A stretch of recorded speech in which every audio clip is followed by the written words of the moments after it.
Hi all, welcome to football arena. വരുന്ന 18-ാം തീയതിയാണ് വേൾഡ് കപ്പിനുള്ള ബ്രസീലിൻ്റെ സ്ക്വാഡ് പ്രഖ്യാപിക്കുക. 3 ഗോൾ കീപ്പർമാർ അതിൽ ഇടം നേടും എന്നാണ് പ്രതീക്ഷിക്കപ്പെടുന്നത്. ആലിസൺ ബക്കർ, എഡേഴ്സൺ, ബെൻഡോ എന്നിവരായിരിക്കും കാർലോ ആഞ്ചലോട്ടി സ്ക്വാഡിൽ ഉൾപ്പെടുത്തുന്ന ഗോൾ കീപ്പർമാർ എന്നാണ് എസ്റ്റഡാവോ റിപ്പോർട്ട് ചെയ്ത ഒരു കാര്യം. ഇതുമായി ബന്ധപ്പെട്ട മറ്റൊരു അപ്ഡേറ്റ് കൂടി നമുക്ക് ലഭിച്ചിട്ടുണ്ട്. അതായത് ഫസ്റ്റ് ചോയ്സ് ഗോൾ കീപ്പർ ആയിക്കൊണ്ട് എല്ലാവരും ഉപയോഗപ്പെടുത്താറുള്ളത് അത് ആലിസൺ ബക്കറിനെയാണ്.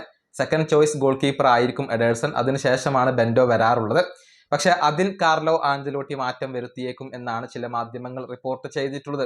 ആലിസൺ ബക്കറിനെ ഫസ്റ്റ് ചോയ്സ് ഗോൾ കീപ്പർ സ്ഥാനത്ത് നിന്നും മാറ്റാൻ ഇപ്പോൾ ആഞ്ചലോട്ടി ആലോചിക്കുന്നു. പകരം എഡേഴ്സണെ ഫസ്റ്റ് ചോയ്സ് ആയിക്കൊണ്ട് ഉപയോഗപ്പെടുത്താനാണ് കാർലോ ആഞ്ചലോട്ടി ഇപ്പോൾ ഉദ്ദേശിക്കുന്നത്. ഇക്കാര്യം എഡേഴ്സണെ ആഞ്ചലോട്ടി അറിയിച്ചു കഴിഞ്ഞു എന്നാണ് ഇപ്പോൾ അറിയാൻ സാധിക്കുന്നത്. അതായത് വേൾഡ് കപ്പിൽ ബ്രസീലിന്റെ സ്റ്റാർട്ടിംഗ് ഗോൾ കീപ്പർ ആയിക്കൊണ്ട് എഡേഴ്സൺ ആയിരിക്കും ഉണ്ടാവുക എന്നാണ് റൂമറുകൾ ചൂണ്ടിക്കാണിക്കുന്നത്. ആലിസൺ ബക്കർ പരിക്കിന്റെ പിടിയിലാണ്, കുറച്ചു കാലമായി അദ്ദേഹം പുറത്താണ്.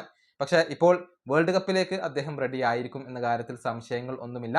എന്നിരുന്നാലും എഡേഴ്സണെ ഫസ്റ്റ് ചോയ്സ് ഗോൾ കീപ്പർ ആയിക്കൊണ്ട് ഉപയോഗപ്പെടുത്താനാണ് ഇപ്പോൾ ആഞ്ചലോട്ടിക്ക് ഏറ്റവും കൂടുതൽ താല്പര്യം എന്നാണ് അറിയാൻ സാധിക്കുന്നത്. ഈ വീഡിയോ അവസാനിപ്പിക്കുന്നു. അടുത്തൊരു കാണാം.